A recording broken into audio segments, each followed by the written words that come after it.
All right, this question is, Drew, what are your thoughts on the ketogenic diet for PCOS? Keto diet around the PCOS world at the moment is super popular. So firstly, as always, I like to give you background information. A ketogenic diet is simply a diet extremely low in carbohydrates. We're talking under 20 grams of carbohydrates a day. So to give you some reference on that, a banana is probably 25 grams of carbohydrates. So you can't even have a whole banana. So what happens when you're eating that low level of carbohydrates is your body usually runs on carbohydrates for energy.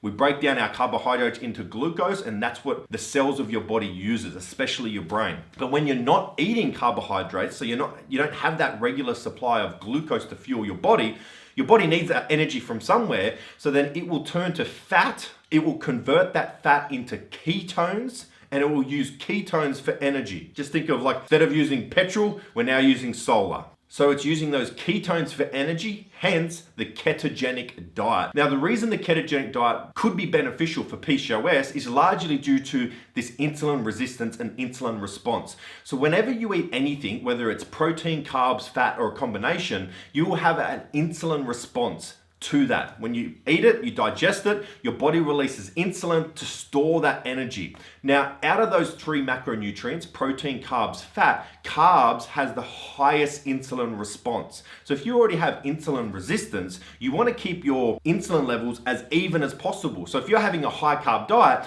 your insulin levels are constantly going to be elevated, which is just going to make your insulin resistant worse. It's not doing it any favors. So when you're not eating carbohydrates, you're not having those large spikes of insulin, which therefore is going to be beneficial for any insulin resistant. You will still be having insulin responses because fat and protein still releases insulin, it has to, but nowhere near in the same amount. There are, of course, other benefits, but really for PCOS, I see that as the main benefit.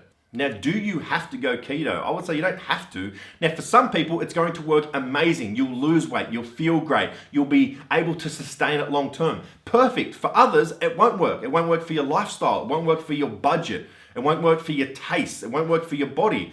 All I can say to you is, if it does appeal to you, try it. Like, there's no perfect diet out there. Now, with PCOS, I highly advise you do keep your carbohydrates low, but for me, you don't have to go keto unless you find that it really works for you. I'm not team this or team that. I am team you. I really believe do what works for you.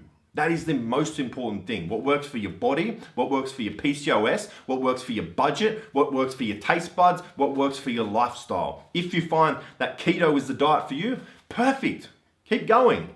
You might find it's not. That's okay. You don't have to do it. So my thoughts on keto is see if it works for you.